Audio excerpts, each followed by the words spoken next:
Welcome to Bodytalk's Mind Lessons with Indu. Are you ready to hear real life stories from around the world how Bodytalk system has helped heal trauma and brought vitality back to life? If yes, stay tuned and find out if this is what you have been waiting for. Welcome, everyone, to another episode of Bodytalk's Mind Lessons.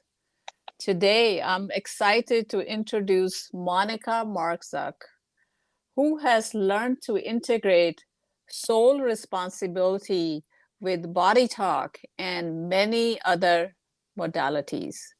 This is her journey as a holistic practitioner, and I'm really excited to hear more about it. Welcome, Monika. Oh, thank you, Indu. Thank you for having me on your show. Oh, sure, my pleasure. So let's start with where in the world are you located? I was in Montreal, Quebec, Canada, and I recently moved to Ottawa, Ontario, Canada. So now this is my new home. This is my new location. I'm located in Ottawa. Nice. I've heard it's a beautiful place. Yes, and we received our first snow. That was quite the shock. I'm not quite ready for that. I didn't have my winter tires on yet, so. Things come when we are not ready, right? Always. Isn't that life? Yeah? Yes, that's how we get ready. Yes. So let's start with kind of getting to know you. That means what kind of background you have. How did life start for you? Oh my. How do you sum up someone's life in some concise sentences? I think we all have a story. I think we all have a book waiting inside of us. Mm-hmm. Everyone has their own story. So my background actually didn't begin in holistic medicine, although I always had an interest in it, even when I was, even as young as I can remember being 8 or 9 years old. And so where did your journey start? Yes, thank you. So I wasn't always, although I was always interested in holistic healing or spirituality, it didn't begin there. I was actually an art teacher for 15 years. So I have a double degree in teaching, so early childhood education, and then went off and got my fine arts degree in specializing in art education. And so I worked with children for a long time, excuse me for my voice, and taught for 15 years and always did the spiritual aspect or the holistic medicine as a side gig. I always used it for myself. I'm a Reiki master, so I was often doing Reiki for myself and my kids, and then I stumbled upon Bodytalk, and then I was using that as my to go to for my own personal self-care and for the self-care of my children. But it wasn't until 2016 that I actually certified as a practitioner. So let me just stop you for a sec. When you say that you were always interested and you were using Reiki, then did Bodytalk suddenly show up, or was there any change in the life events that somebody introduced you to Bodytalk? The reason I'm asking that is what they tell me is that Bodytalk shows up when you're ready for it, and it doesn't need marketing. So that's why Right. I wanted to bring it up. How Yeah. did you come across it? What did you do to be ready for it? What Right. life event? Right. So it was actually through Terry and Nikita's that I found it, because we were both in Montreal at the time. And I actually found Breakthrough first with Terry Ann. So she was doing Reiki. I was doing Reiki with Terry and Nikita's. And then I said, I'm ready. So I certified as a Reiki master, but I used a different Reiki master. So Robin Stroll is my Reiki master, but it's through the same lineage. It was through Terry Ann. And then we started doing breakthrough. So I remember doing breakthrough groups at Terry Ann's house. And it was when she found Bodytalk in, excuse me, in 2008. And she said, Monika, you got to try this. And I was like, oh, okay. So I hopped on her table. And, for most people, when I would say, when you first start, you can tell me, Indu, if you had a similar experience, that when you start Bodytalk, I had such a low body awareness. I said, nothing's working. Like, I don't see it, right? Right? It's not working. I didn't notice a thing. But I kept going back and I kept going back. It's like, it was so funny. It's like, oh, I don't notice anything, but book me another session. It's still the right thing, even when I right?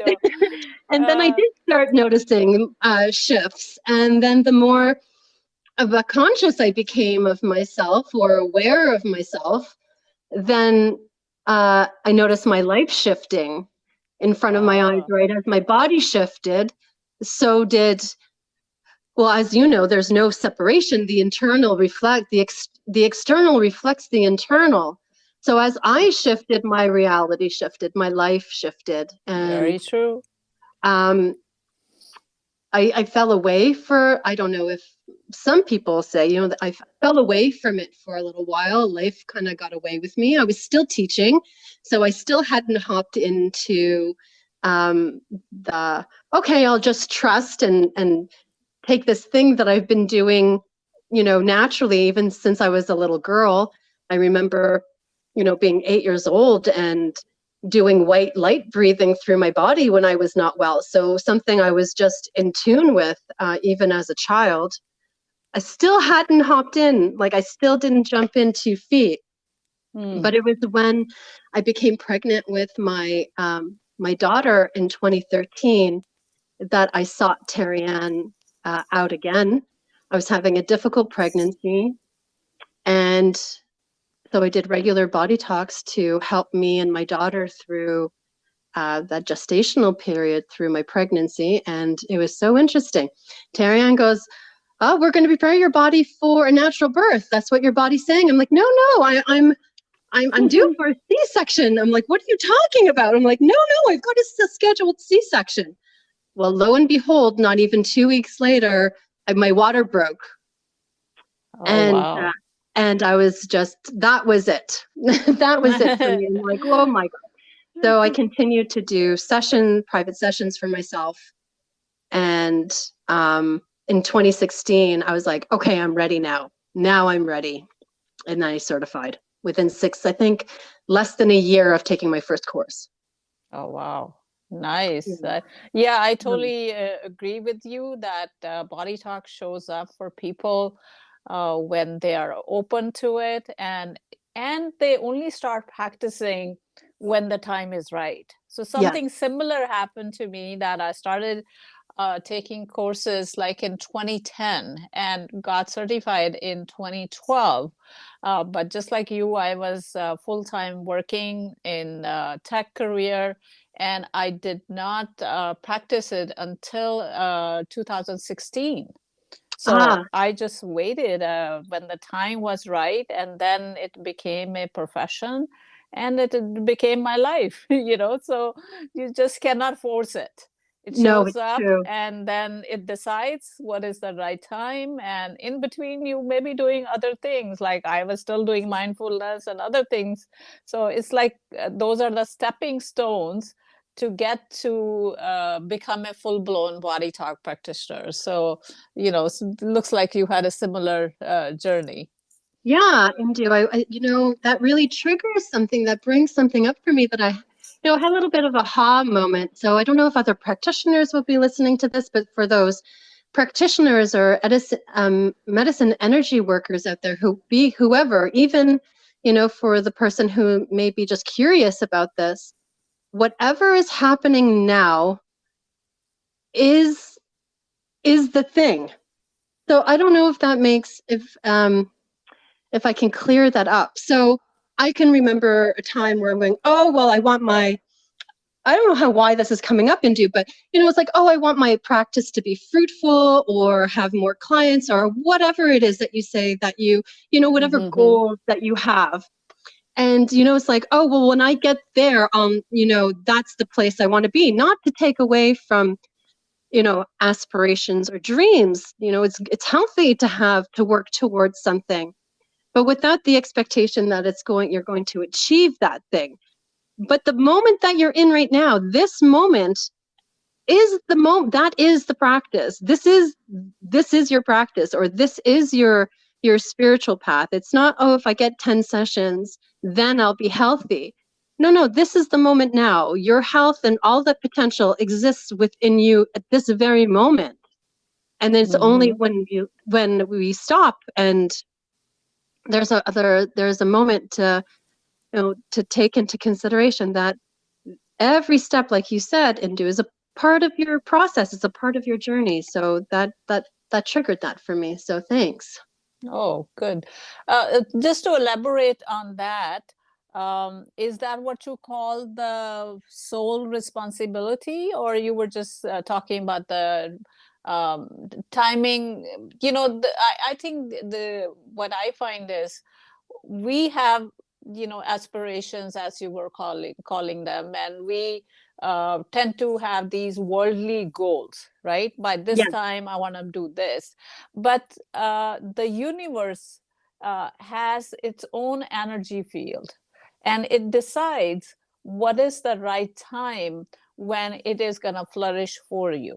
Yes, keep your desires out there and let the universe know this is where you're headed, but at the same time you have to let the right things line up at the right time, if I may say. Yes, absolutely. Yeah, absolutely. I think that's nothing before it's time. Yeah. Yeah, Nothing there you before go. it's time. No, that was just something that was triggered, but the soul responsibility is incredibly powerful. And again, it's Terry-Ann Nikitas is the founder of Soul Responsibility, and there's only 2 instructors besides Terry-Ann Nikitas is the founder, and then 2 other instructors. So myself and then Caroline Linton in South Africa are holding the matrix for this. So soul responsibility is very simply when I am responsible, when I take responsibility for myself, then I am free. It really shifts the focus of blame victim consciousness, and it almost neutralizes it. It's like the antidote. If there's avoidance and blame and martyrdom, then it's impossible to take any sort of practical action for yourself. It would be impossible to help yourself. But when responsible, that's the reason for the soul. I'm touching my heart. I know you can't see me, but my soul yearns to be responsible. And that shifts the whole dynamic. Well, I'm not going to blame my parents or my partner or my children or the weather. I'm responsible for my own experience, and then I'm empowered. And then I can take practical action and live my life for myself. Live my life for myself. I am the captain of my own ship. I get to choose for myself without blame, without martyrdom, without victimizing myself or others. And blame goes both ways. So without even blaming myself, right? Oh, I should have known better. How come I did that? Oh, take responsibility for myself. My body, I take responsibility for my feelings, my emotions, my life, my choices. It's empowering. And and then, that's really powerful, because Bodytalk, I find, is such an empowering modality. It's your body that's doing all of the work. The practitioner is the observer. And of course, nothing is it's the quantum physics says, nothing is not, the observer affects the observed, right? That there's an Yes, interaction, like yes. a relatedness, Mm-hmm. but it's ultimately you and your body that's doing the work. And how empowering.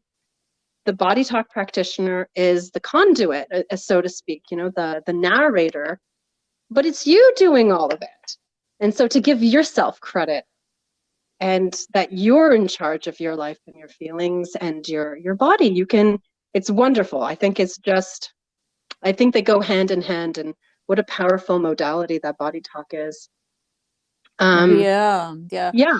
So going back to now that I understand what you mean by soul responsibility, of course, I didn't come across that term, but I totally, completely, wholeheartedly believe that you own your reality.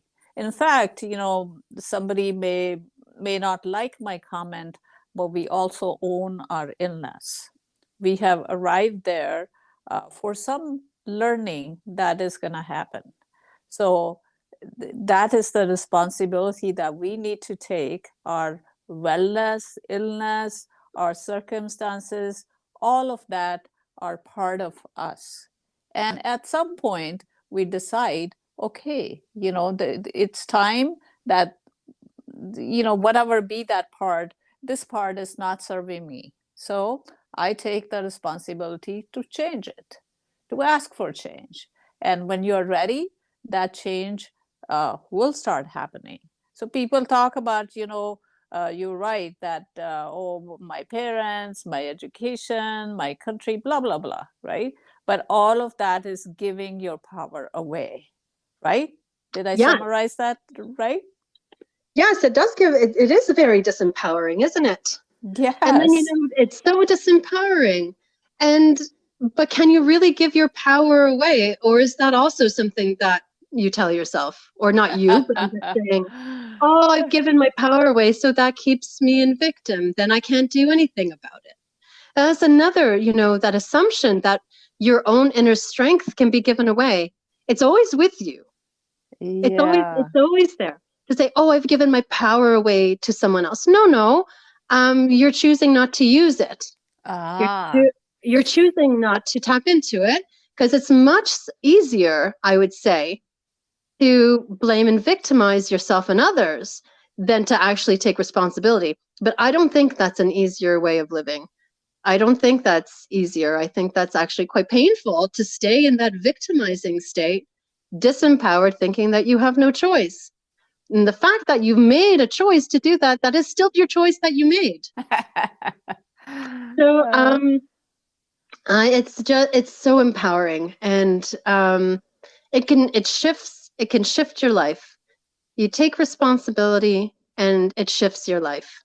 Yes. And your health. And your health. And your health. So going back again to the comment you made, that what is the role of the practitioner? And I think you beautifully summarized it, that we are the medium through which healing occurs. We are not the healers.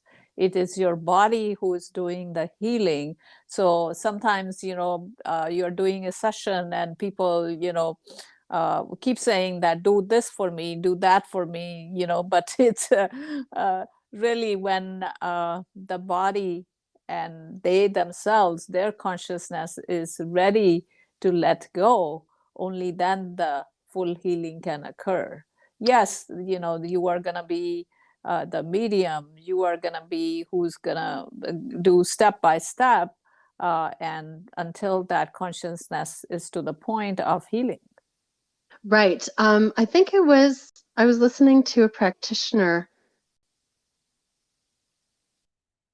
that it's much like taking the garbage to the curb. Whatever you're ready to throw out, you bring to the curb, and then the garbage truck or the garbage collector comes and picks up whatever you leave to the curb. The garbage collector doesn't come inside your house and start picking through your house and choosing what needs to be thrown out. And so it's a very respectful process. I love that analogy. Oh my God, that Isn't it explains great? it It just so really well. right. It just stayed with me. It stayed with me. And isn't that true? You know, the body's ready to dump or shift or transmute whatever it's ready to. And, you know, I need to highlight that the practitioner that you're seeing in the moment is the right practitioner, because whatever their intuition is picking up for you in the moment, that is what's ready to be shifted. Ah, like it. So, you know, you can get one, it's intuition works very differently. You have one client and come in, and let's say you have 5 practitioners, they'll all pick up something different. It's not that it's wrong or that it's right, it's intuition, and whatever is in that moment for that person that you're working with, that's what needs to be taken out, right? Well, taken out, I don't like that, I'm going to correct that. Transmuted. Yes. Yeah. Very true. So now, just to maybe summarize the integration of Bodytalk with the soul responsibility. So when you see a client, you are just observing how responsible they feel, or do you Oh, no, bring no. it to their attention? No, so often it comes up in sessions. So Ah. I'll be running through formulas, be going through the links, I'll be doing the session, and then we get, sometimes it comes to a dead end. Sometimes there's such a defense. So a defensiveness, an avoidance, a justification, assumptions, beliefs, attitudes that arise within the body part or the cell or wherever, you know, wherever it is that it comes up in the formula. And I'll intuit some sentences. So, for example, if we're working with the topic of money and we're in the stomach, and the person's avoiding money or has solid beliefs about money, and they're not taking responsibility. Sometimes, I don't know if you've experienced this, Indu, where you go to tap out and it says no, and you're still feeling something. You're like, oh, there's something there. There's something missing. And then so I'll start asking questions like, well, what do you think about money? And what does money mean to you? And then I'll listen to them. Well, money means, and they list their recipes for money, and then I turn those into sentences for responsibility. I take full responsibility for money. Oh, that shifts everything. Oh, wow. And so hi there, Indu. Hey, Monika. Yes, you summed it up quite well. Now, I do, of course, want to ask you a couple more questions. But you said you just moved to Ontario, so do share with our readers, or not readers, listeners, um, your contact information. Sure. So I'm in West End, Ottawa, just a little bit out of the downtown core in Barhaven area. I can share my email, so if you'd like to reach me by email, Indu, maybe you can share the spelling of my name. Yes, it will be on the title. Don't It's worry. not quite obvious Yeah. how it's pronounced and written, but it's people can reach me at monikamarczuk@gmail.com, or if you'd like to hop onto my website, you can go to www.mmarczuk.com, and that's two great ways to get in touch with me. And then my clinic phone number is posted onto my website. So if you prefer to reach me by phone, you're also welcome to do that. My email, I'm sorry, my phone number is on my website. Oh, thank you. And yes, the rest they can figure out. As long as you have those two, And then you can find me. You can find me. Thank you so much, Indu. Thank you. Sure. So now let's change gears a little bit. Yeah. You have been practicing body talk for a while.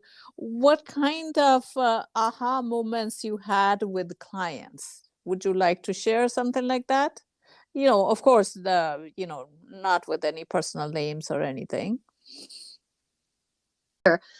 Oh my. Sum it up to one. Okay. Well, there's one person that I've been working with him for some time, and he got to a place where he was actually feeling his emotions instead of thinking his emotions. Oh, And wow. he said that was a game changer for him. Before, he would go into his mind and think his emotions, and was so detached from feeling that we did it when we were doing a session. He's like, oh my God, it changes everything. I'm actually feeling myself and my emotions. And that's very big. That's very big. And now to say like, oh, big shifts, I'd like to say something about that. Any shift is a big shift, even if slight. Good, good. Slight is everything. It could be, you're walking and after a session and you stop and you take a breath. That's a shift. You've shifted right there. And you're always shifting. So, but consciousness. Hello? Yeah. I'm Yeah, still okay, here. great. Yeah, so I don't know. Indu, how can you sum up your aha moments with the clients that you've seen? I'm sure there's so many. You're like, oh my gosh, I could speak for myself. I could tell you about my own aha moments. Yes, of course. That would be something that I can actually tell you about. Yeah, definitely. I've stopped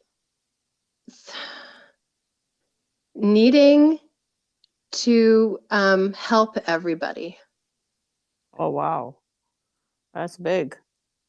Yes. So, for example, I noticed even today, my daughter has a friend over, and I was speaking with the mother, and she was going on about something, and I didn't jump out to try to give her a solution.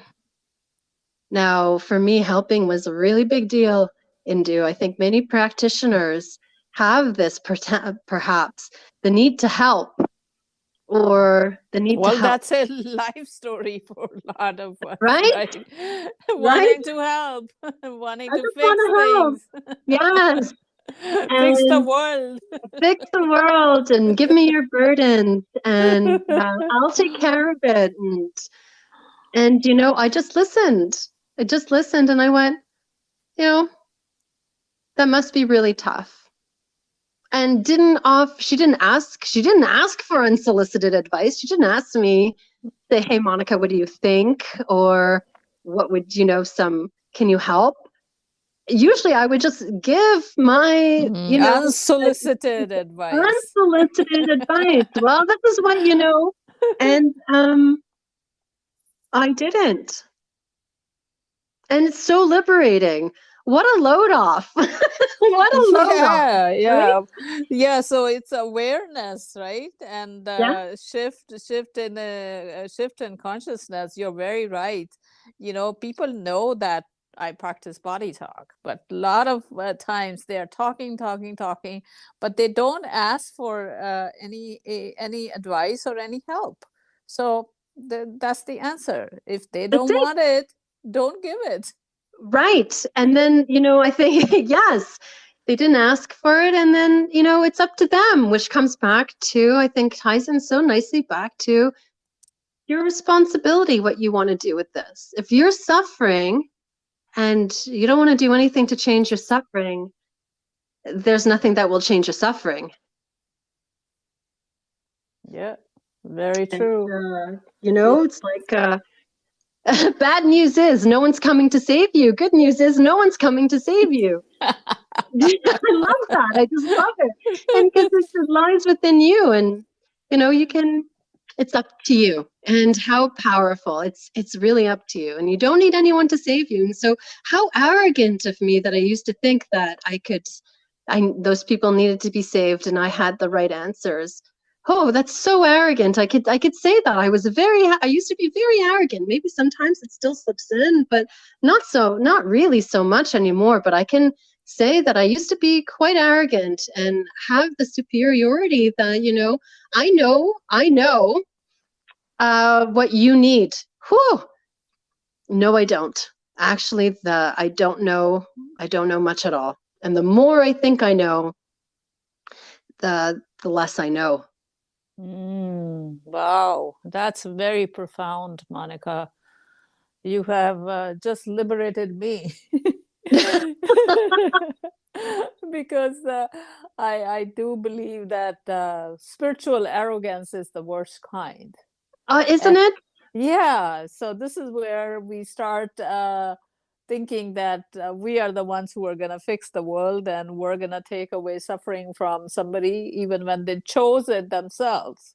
So Right. it Well, I is. don't know.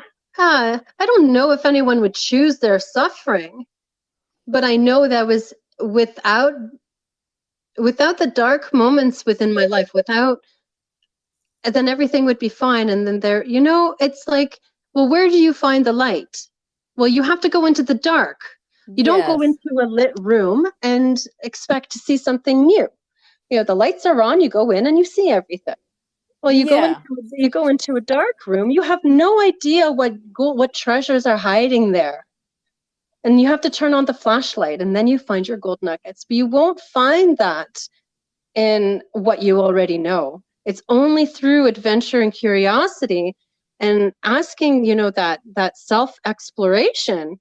Well, what's really here? What's really going on? And only then will you discover something new about yourself. Yes. And just to clarify the choosing of pain, the way I bring it up is that we always life happens in contrast, just like you Ah, described. It's the yes. light and the dark. So sometimes we do choose that dark so that we can understand the light better. And also, sometimes through the pain and suffering, we learn how to rise above it and become even better in terms of our responsibility. So it's not that purposely somebody says, okay, inflict pain on me, right? Okay, thanks for clearing that up. It is a Thanks for path clearing that up. to Yeah, something better, something more. Otherwise, in a smooth life where nothing is going on and you're not learning anything, right, you're not going to be growing. right. So path just shows up, and It's sometimes true. that path goes through a painful moment. It goes through a tragedy. It goes through a loss. That's where the path is. Well, show me someone who's lived a life unscathed, Indu. Yeah. Right? There is always going to be a suffering somewhere, whether it's the loss of somebody or you stub your toe. It's still a suffering, and it's very true. It's who I don't know anyone who goes through life unscathed. I think that's the nature of life, part of it anyway. Mm-hmm. Suffering to a certain extent. So yes to what you said. I understand. Now, maybe a little bit more on body talk. I know you're practicing body talk. Are you also an instructor? No, I'm not a body talk instructor, but I am a sole responsibility instructor. Ah, okay. So that's like a life sciences course. It's not, you would not find that through the body talk system. Ah, okay. No, So you would not find that through the body talk system. It's a system that Terry-Ann Nikitas developed herself. And I studied, she did private classes. I went all the way through until instructorship. And besides Terry-Ann, who is the founder and the only instructor here on this side of the globe, on the northern side over here, on this side of the planet. And the other soul responsibility instructor is Caroline Linton, and she can be found in South Africa. So there's only two of them. Yeah, that's true. I think I've attended some of Terrian's meetings. Yes, I have, actually, on Tuesdays. Oh no, this is something different. That was her self-inquiry classes that she was going. Okay. Yeah, the soul responsibility is something completely different. It's not like self-inquiry, but I guess it's like a form of it, I guess. Okay, I'll look into that. Yeah. So I give soul responsibility courses and private sessions. At the same, I don't teach Bodytalk, so I'm not an instructor, but I do offer private and group sessions of Bodytalk. Okay, all right. Yeah. Sounds good. And I just wanted to share my email at this point. Didn't want to wait until the end. So if you have any questions, my email is Indu, INDU, at Bodytalks Mind Listens, one word. And there is the S after the talk and S after the listen. And my website is also Bodytalks Mind Listens. So, of course, you can reach me through the website or through the email. So, Monika, just to conclude this wonderful talk, even though I want to keep listening to you for another hour. It was so much fun speaking with you. Thank you. It has so much fun. Yes, so much fun. I think we'll be connected in many more ways. So what is the big message you want to give to our listeners who may not have experienced Bodytalk, may not have experienced anything in the energy healing world? Oh my. Oh my. Oh my. If you have a curiosity for it and something has brought you to either Indu or myself or any of her podcasts, you don't need to sit in suffering alone. There are other ways. And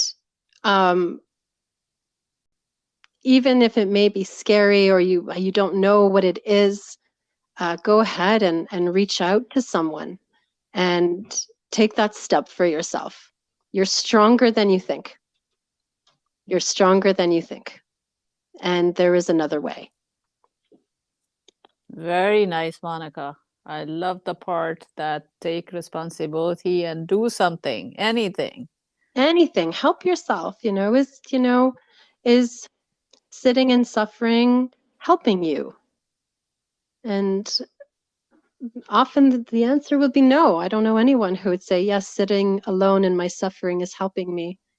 So whether that even being just a phone call or a consultation or just a curiosity to peek your nose into a website, so whether it be my website or Indu's website or any other practitioner's website, I encourage you to get curious and allow the adventure of life to unfold. You have no idea what's waiting on the other side.